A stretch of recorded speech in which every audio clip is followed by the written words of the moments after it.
Governor made a good decision today, but there's a whole bunch of other stuff we're going to get after her for tonight. The Dan York State of Mind program is brought to you in part by Lookout Rhode Island and Takeo Comfort Solutions. Yeah, the governor is kind of running an administration that's almost like a runaway train right now in terms of how she's doing some business. And my guest from the Ocean State Current and the Rhode Island Center for Freedom and Prosperity, Justin Katz, will talk to us about that this evening. Great to have you aboard. It didn't even make my rundown, though, on Dan York's State of Mind, because this just in at the production of the show, which don't tell anybody, we do late in the afternoon. This is not live. Gina Romano tweeted out today, I was excited to represent Rhode Island in Davos. That would be Switzerland. But the safety of Rhode Islanders is top priority. Monitoring the winter weather. I've canceled the trip. Look, I got to tell you something. If Gina Romano didn't have a winter's worth of snow where she could, plaid sweater, the whole thing, Garrahy style, this past winter, she may have like a 19% favorability rating. So smart for the governor to be around for a storm. Now, if it's 2 inches, she's going to be like, all right, let's go to the rundown. Just telling you. This is not good. How's your portfolio doing today? You feeling very good? Here's a headline or two or 10 or, yep, as the rout in global stocks deepens, oil prices, blah, blah, blah, blah, blah. It's all the energy economy and, of course, the Chinese that aren't doing very well at all right now. Of course, a note on this from Market Watch.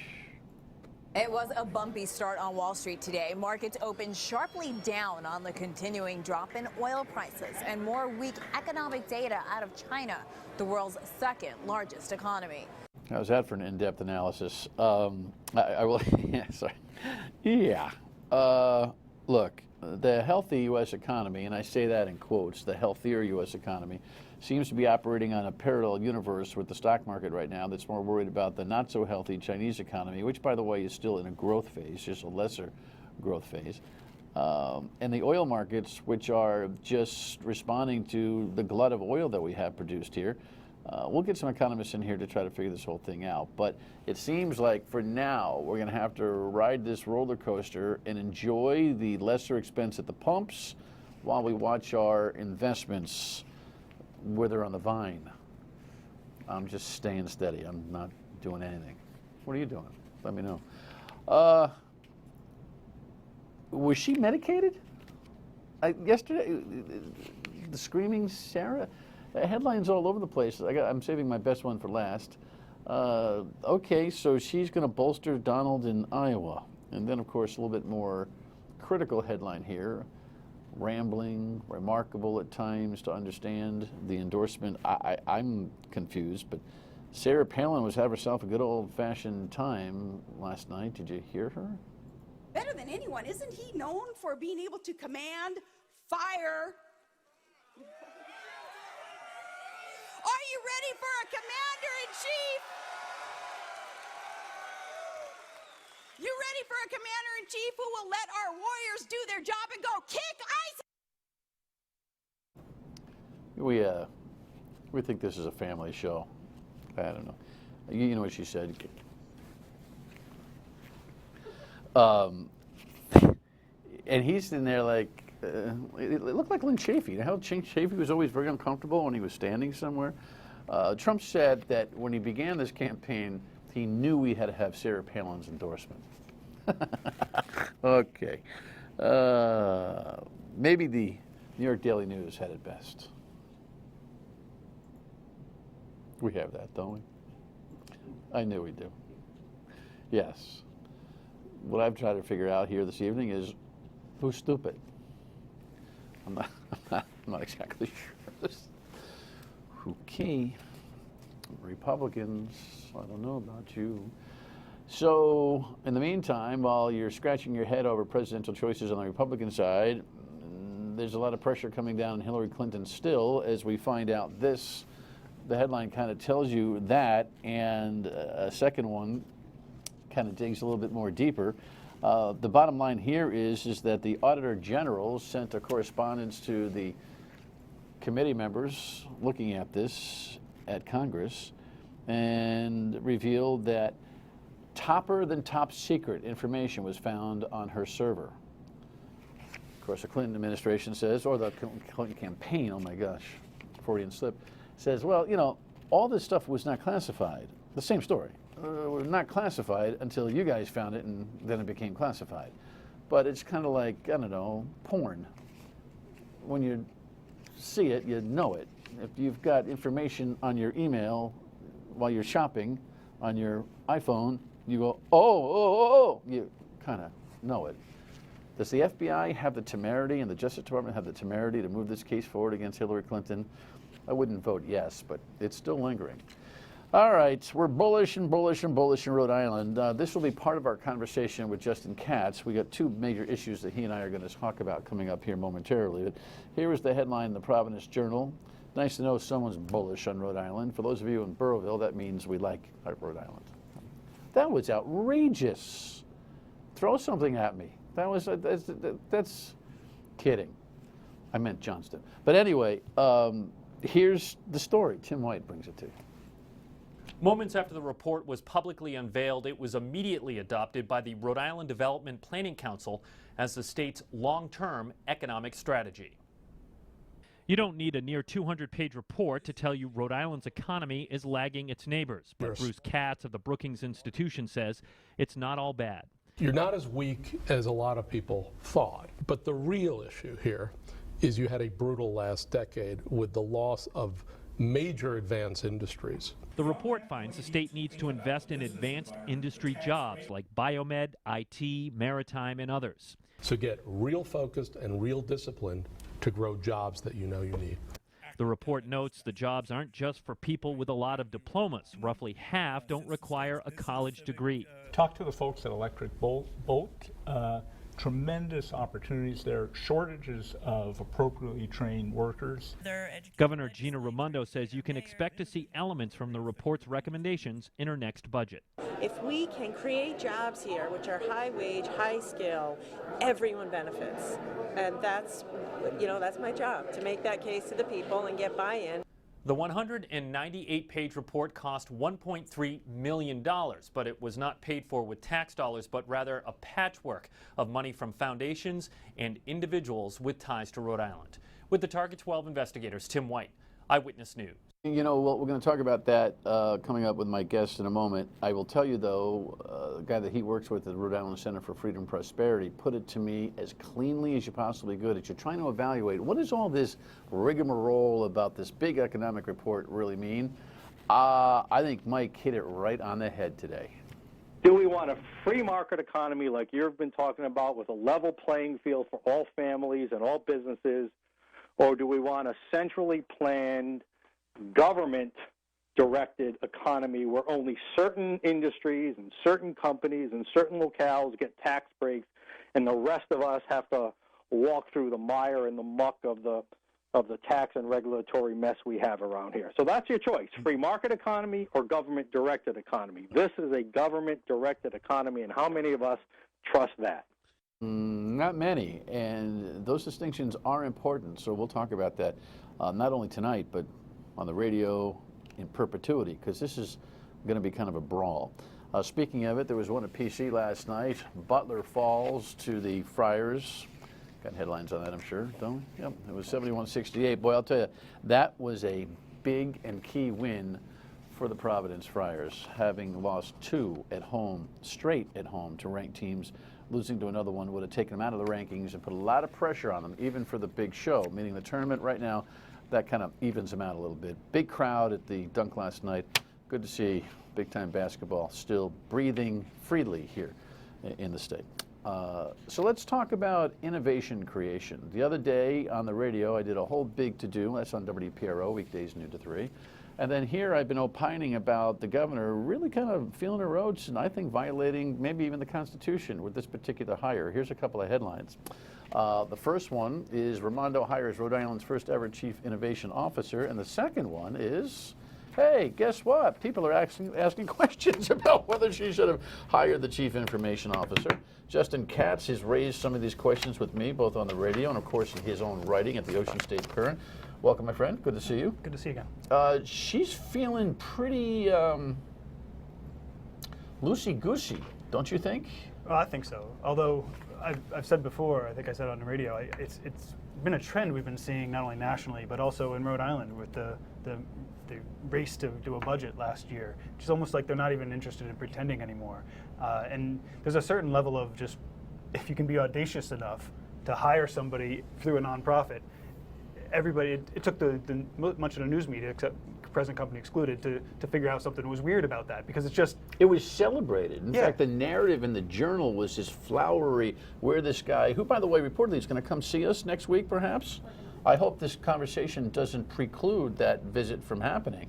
But this Chief Innovation Officer, Richard Culotta, who's clearly a longtime friend of the governor's, somebody that she's at least networked or been friendly with, who's got, you know, quite the resume for innovation.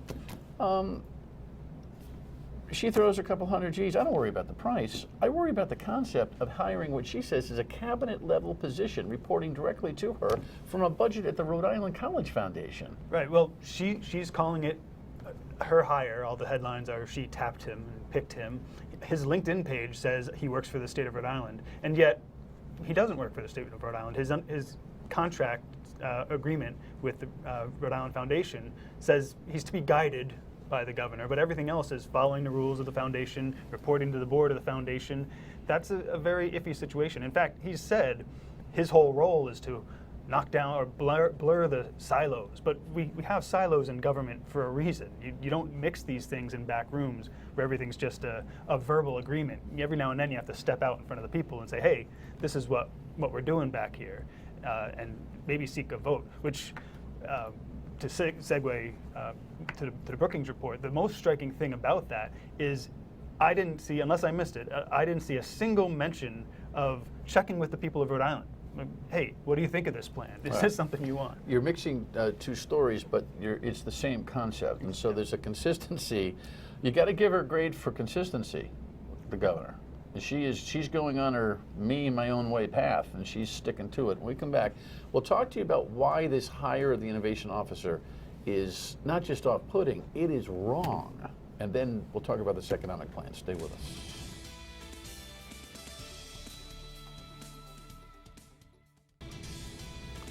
So we've been following this conversation about, this hire that the governor made for an innovation officer. Paid for by Rhode Island College, reporting directly to her. You might think, well, that's innovative actually in terms of its pay. It's not taxpayer dollars, so why not? Some of the thinking and other benefits explained by Ed Pacheco, who now works for Rhode Island College in development and is a lobbyist for Rhode Island College at the State House. He talked to Gene Valicenti on the WPR Morning News this morning. We're utilizing, funding to get this off the ground, but ultimately this will be a self-sustaining initiative.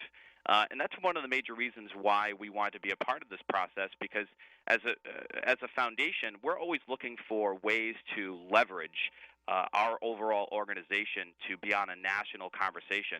And this certainly is going to get us there, because we hope to be, looked at by philanthropic and charitable foundations across the country as it pertains to innovation and the opportunity, to move the college forward and enhance our overall academic experience here for our students. Let's get Ed on. Did you get all that, you right-wing zealot? Yeah, well, it's one of those things. It's amazing that how open they are about this. Imagine for a second he didn't work for a nonprofit and actually worked for the governor, as she seems to believe, and he seems to believe. Meaning the innovation officer. Yeah, the innovation officer. And he came on to a show and said, oh, no, don't worry, taxpayer.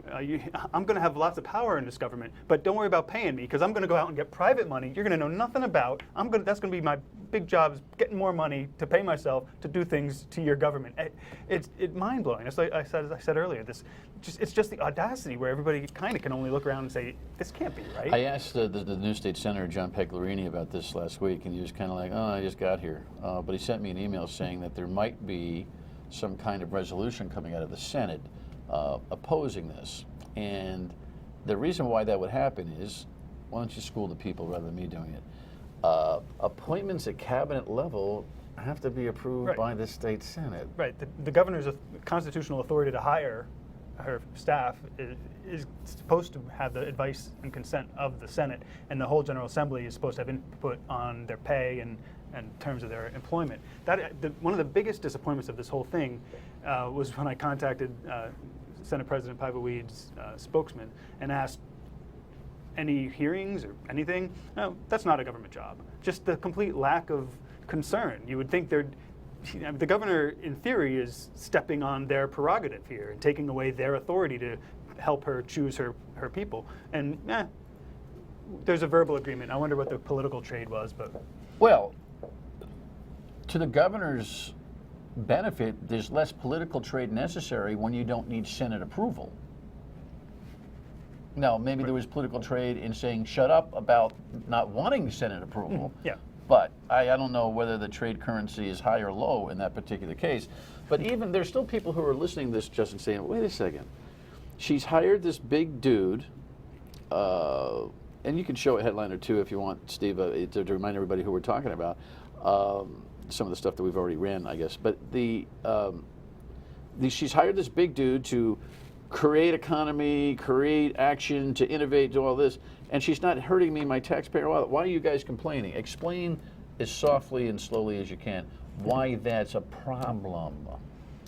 Well, people understand things like campaign finance reform or wanting transparency. Here we have a government position in which we'll have no idea what kind of deals he's making, what it means to be innovating to him. So you get this cycle of almost nods and winks from the governor's office through corporations, and that can get back to the Brookings conversation, nonprofit organizations, and this innovation officer, and they're conducting state business, determining what they think, where the direction of our entire economy, how we're going to educate our people, what they're going to do for a living, and it's all happening beyond any kind of representative reach that we can have, and so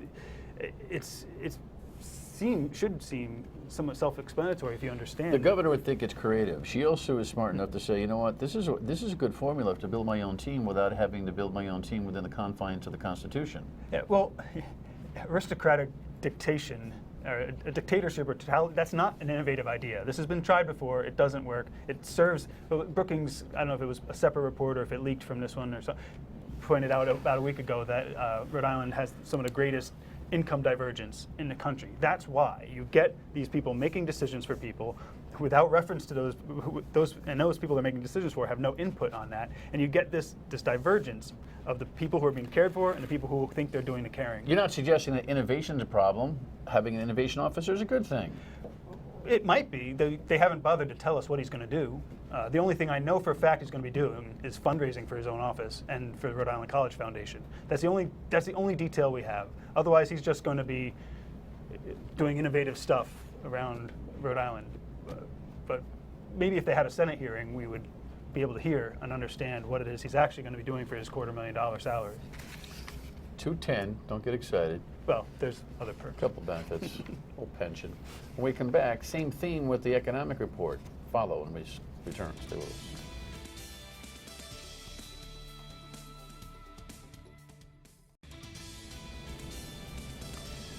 So, okay, I buy into the idea that the moment has been urgent. I would say our Rhode Island's economy has been urgent for quite some time.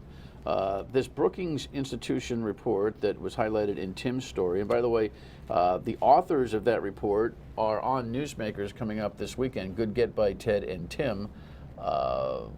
So if you saw it earlier in the show, that's where that came from. They recorded their program early to get those guys from Washington in here. This is the same crew that the governor's been hanging around with for a while, putting together a $1.3 million report that was, again, not taxpayer funded, so you should like it. A lot of grants. Boy, the business of grants and left and right is something else. Yeah. But, well, if you include Neil Steinberg, who runs the Rhode Island Foundation, every single person they named to fund Brookings is a Gina Raimondo political donor. Every single one of them.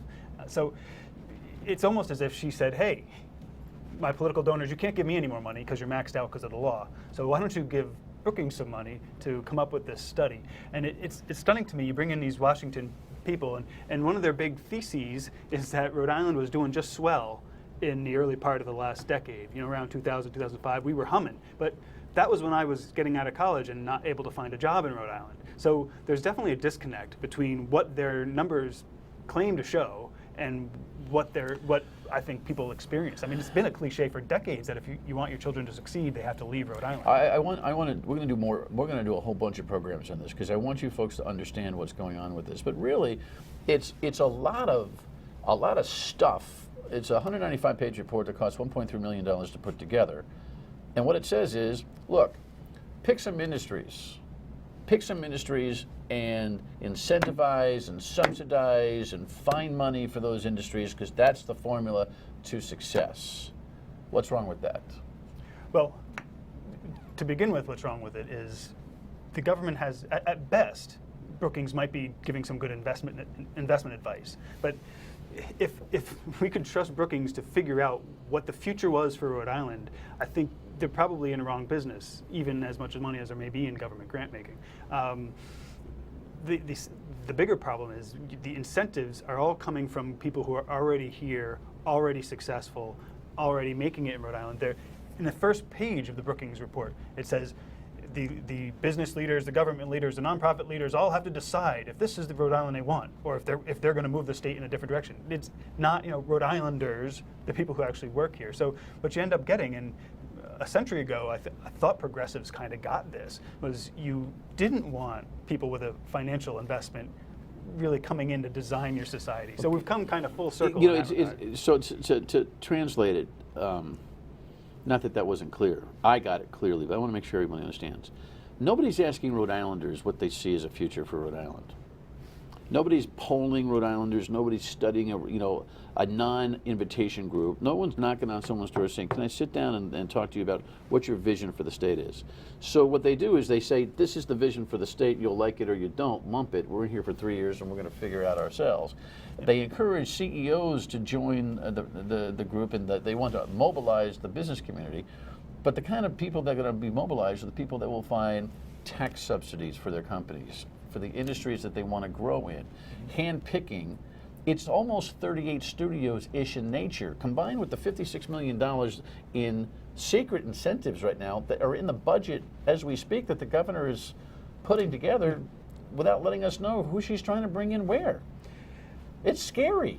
It is. It definitely is. And you hit it on the head that these are. It strikes me, as a in the rough Gen Xer, all the talk about millennials. But there was a paragraph in the Brookings report talking about how if we make our cities and our communities cooler or hipper, I guess groovy is too 1960s. We got to go back to the 80s for our hip terms for millennials. But it said that they're coveted millennials. We want to bring in different people than the people who are actually here.